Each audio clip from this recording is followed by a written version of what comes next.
Friends, स्वागत है आपका आपके अपने YouTube channel chemistry and GK Shashi Sirana पर।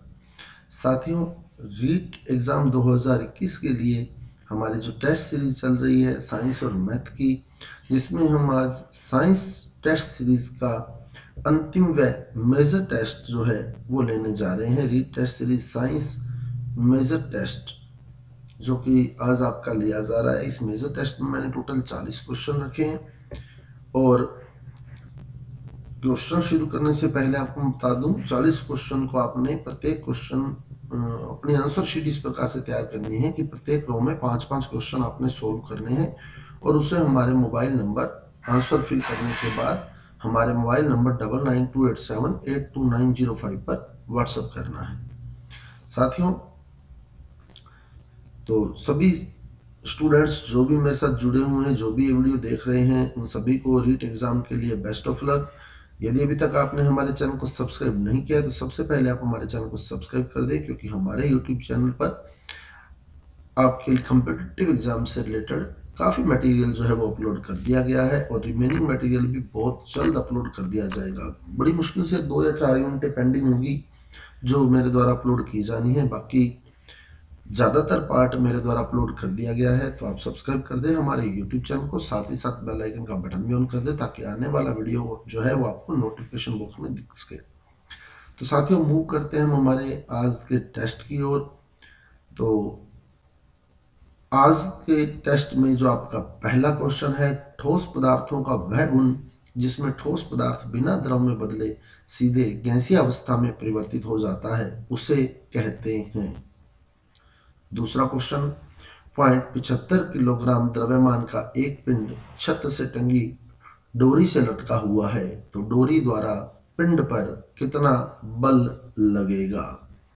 डोरी द्वारा पिंड पर कितना बल लगेगा? एक दोलन करते हुए सरल लोलक के लिए निम्न में से कौन सा कथन सत्य है? तो इनके आप स्क्रीनशॉट ले लें। स्क्रीनशॉट लेने के बाद आप बड़े आराम से ये क्वेश्चन सोल्व करें। पहले मैं 40 क्वेश्चन क्लियर कर दूं, आप लोग स्क्रीनशॉट साथ साथ इनके लेते रहें। चौथा क्वेश्चन, अपमार्जक जटिल लवण है।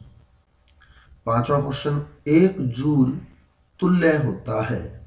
1 जूल तुल्य होता है। छठा क्वेश्चन, एक समतल दर्पण में 2 मीटर ऊंचाई की वस्तु का पूर्ण प्रतिबिंब देखने के लिए दर्पण की न्यूनतम ऊंचाई कितनी होनी चाहिए?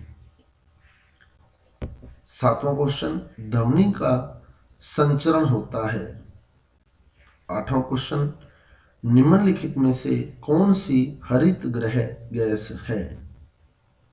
नौवां क्वेश्चन, अमोनियम नाइट्राइड का रासायनिक सूत्र है। अमोनियम नाइट्राइड का रासायनिक सूत्र है।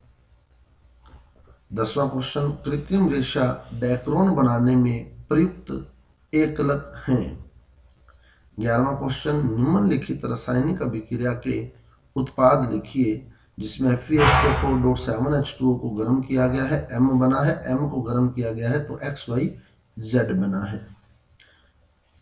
12वां क्वेश्चन, कोयला जिसमें कार्बन की सर्वाधिक प्रतिशतता है। 13वां क्वेश्चन, 8 ग्राम ऑक्सीजन अणु में कणों की संख्या होगी। तो ये स्टूडेंट्स जो पेपर है आपका, मैंने क्वेश्चन उठाए हैं वो पुराने सालों के पेपर से ज़्यादातर क्वेश्चन उठाए हैं और जो क्वेश्चन आपके प्रीवियस ईयर्स एग्जाम रीट में आए हुए हैं वहाँ से मैंने ये ज़्यादा क्वेश्चन लिए हैं ताकि आप ये देख सकें कि हमने जो पार्ट करवाया है उसमें मैक्सिमम जो है वो कवर हो चुका है। बहुत कम क्वेश्चन हैं जो आपको 1 या 2 क्वेश्चन वो आपको बेसिक नॉलेज के बेस पे करने होते हैं। बाकी जो क्वेश्चन है आप लोग देखेंगे, अधिकांश क्वेश्चन जो हैं वो सारे के सारे हमारे मैटर में अवेलेबल हैं। आपको जो भी टॉपिक करवाए गए हैं उसमें वो दिए गए हैं, सारे क्वेश्चन एक्सप्लेन किए गए हैं। जैसे ये क्वेश्चन 13वां क्वेश्चन देखो, मोल अवधारणा का क्वेश्चन है।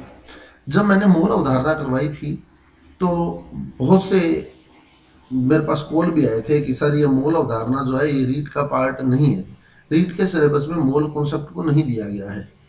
लेकिन आप देख रहे हैं ये पुराने सालों में आया हुआ प्रश्न है। 8 ग्राम ऑक्सीजन अणु में कणों की संख्या होगी, ये पुराने सालों में आया हुआ क्वेश्चन है। क्योंकि जब आप लोग परमाणु अणु की बात करते हैं, आपके सिलेबस में परमाणु अणु एक छोटा सा नाम लिख दिया गया, परमाणु अणु। उसके बाद आप मोल अवधारणा को नेग्लेक्ट नहीं कर सकते, आप छोड़ नहीं सकते मोल अवधारणा को। मोल अवधारणा आपको करनी ही होगी, क्योंकि परमाणु और अणु की जब अगले ने बात कर दी, या तो परमाणु में उसने एक्सप्लेन किया होता सिलेबस के अंदर कि क्या क्या पूछेगा, लेकिन वो एक्सप्लेनेशन नहीं है। अणु में उसने एक्सप्लेन किया होता कि क्या क्या पूछा जाएगा, वो भी एक्सप्लेनेशन आपके पास नहीं है। तो उस केस में आप लोग परमाणु और अणु से मोल अवधारणा को नेग्लेक्ट नहीं कर सकते, इसलिए मोल अवधारणा आपने करनी है। ये प्रीवियस ईयर्स एग्जाम्स के क्वेश्चन है आपके सामने। ये सिर्फ टेस्ट में देने का कारण ये है कि आप लोग देख सकें कि आपने कर लिया है अधिकांश, एक कॉन्फिडेंस क्रिएट होता है उसमें। और साथ में आपके पास कलेक्शन भी हो गया प्रीवियस ईयर्स एग्जाम में फिजिक्स और केमिस्ट्री के क्वेश्चंस का। तो 8 ग्राम ऑक्सीजन अणु में कणों की संख्या होगी। 14 क्वेश्चन, क्या होता है जब शुष्क बुझे हुए चूने की अभिक्रिया क्लोरीन गैस के साथ करवाई जाती है। 15वां क्वेश्चन, दाब वृद्धि के साथ पानी का क्वथनांक। दाब वृद्धि के साथ पानी का क्वथनांक। 16वां क्वेश्चन, उदरपातन का गुण है। उदरपातन का गुण पाया जाता है। 17वां क्वेश्चन, सौर मंडल का लाल ग्रह कौन सा है। सौर मंडल का लाल ग्रह कौन सा है। 18वां क्वेश्चन, डॉट्स किसका लघु स्वरूप है। डॉट्स किसका लघु स्वरूप है। 19वां क्वेश्चन, 27 किलोग्राम भार तुल्य होता है। 27 किलोग्राम भार तुल्य होता है। 20वां क्वेश्चन, से अधिक प्रबलता का शोर मानव शरीर के लिए कष्टदायक है। 21वां क्वेश्चन, 1 न्यूटन कितने डाइन के तुल्य है। 22वां क्वेश्चन, निम्न में से कौन सी ऊष्मा संचरण की विधि में आवश्यक रूप से माध्यम की आवश्यकता नहीं होती। 23वां क्वेश्चन, वायु में ध्वनि का वेग 332 मीटर प्रति सेकंड है। वायु में जो ध्वनि का वेग है वो 332 मीटर प्रति सेकंड है। यदि वायु का दाब को दुगना कर दिया जाए तो ध्वनि का वेग होगा। यदि वायु के दाब को दुगना कर दिया जाए तो ध्वनि का वेग होगा। 24वां क्वेश्चन, पृथ्वी के पृष्ठ से पलायन वेग का मान है। पृथ्वी के पृष्ठ से पलायन वेग का मान है। 25वां क्वेश्चन, प्राकृतिक रेशे हैं। प्राकृतिक रेशे हैं। 26वां क्वेश्चन, पोर्टलैंड सीमेंट में CaO और SiO2 का संगठन प्रतिशत है। 27वां क्वेश्चन, एक वस्तु 50 डिग्री कोण पर रखे दो समतल दर्पणों के मध्य रखी गई है। एक वस्तु 50 डिग्री के कोण पर रखे दो समतल दर्पणों के मध्य रखी गई है। समतल दर्पण में वस्तु के कितने प्रतिबिंब बनेंगे। समतल दर्पण में वस्तु के कितने प्रतिबिंब बनेंगे। 28वां क्वेश्चन, क्षुद्र ग्रह निम्न की कक्षाओं के बीच में पाए जाते हैं। क्षुद्र ग्रह निम्न की कक्षाओं के बीच में पाए जाते हैं। 29वां क्वेश्चन, निम्न के लिए सोनार तकनीक काम में ली जाती है। ये भी बहुत इंपॉर्टेंट क्वेश्चन है, सोनार टेक्निक वाला।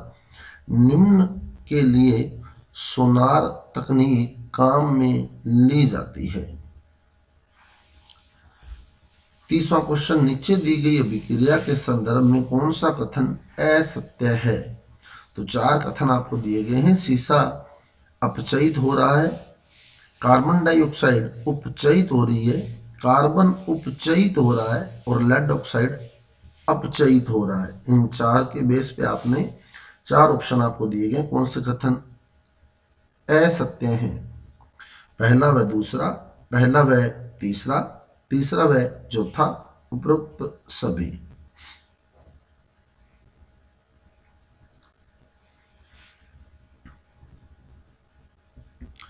31वां क्वेश्चन, निम्न में से किस ग्रह के प्राकृतिक उपग्रह नहीं है। 32वां क्वेश्चन, लेजर की खोज किसने की थी। 33वां क्वेश्चन, निम्नांकित में से कौन सी धातु कमरे के ताप पर द्रव अवस्था में पाई जाती है? 34वां क्वेश्चन, थर्मोसेटिंग प्लास्टिक का उदाहरण है। थर्मोसेटिंग प्लास्टिक का उदाहरण है।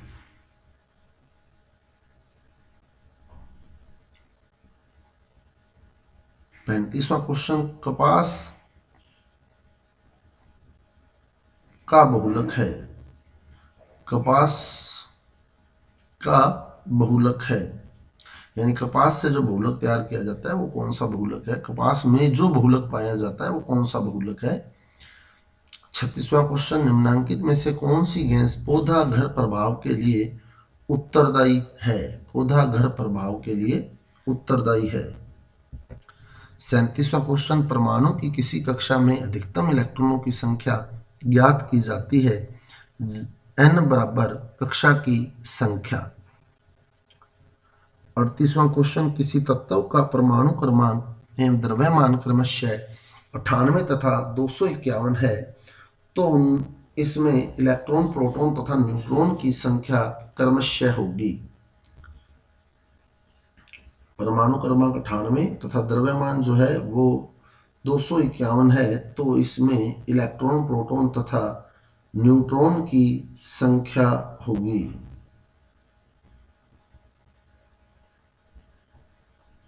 39वां क्वेश्चन,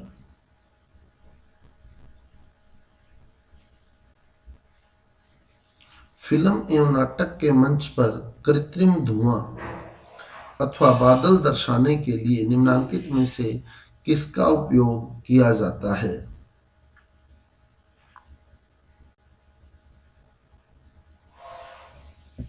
40वां क्वेश्चन, प्रत्येक क्रिया के सदैव विपरीत एवं एक समान प्रतिक्रिया होती है, इस कथन को कहते हैं। तो साथियों, ये थे आपके 40 क्वेश्चन। आप इनका स्क्रीनशॉट ले लिया होगा आप लोगों ने और आराम से आप क्वेश्चन सोल्व करके 7:30 तक आप मेरे व्हाट्सएप नंबर पर सेंड करें। WhatsApp number 9928782905।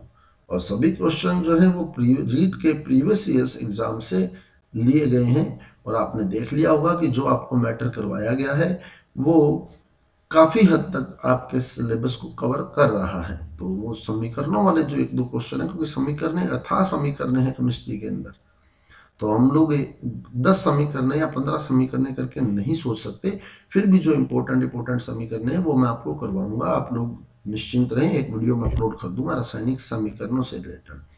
तो साथियों, यदि आपको हमारा मटेरियल आपके लिए बेहतर लग रहा है, अच्छा लग रहा है, तो कृपया हमारे वीडियो को लाइक कीजिए, शेयर कीजिए और हमारे चैनल को सब्सक्राइब कर दीजिए। तो मिलते हैं अगले वीडियो के साथ। धन्यवाद।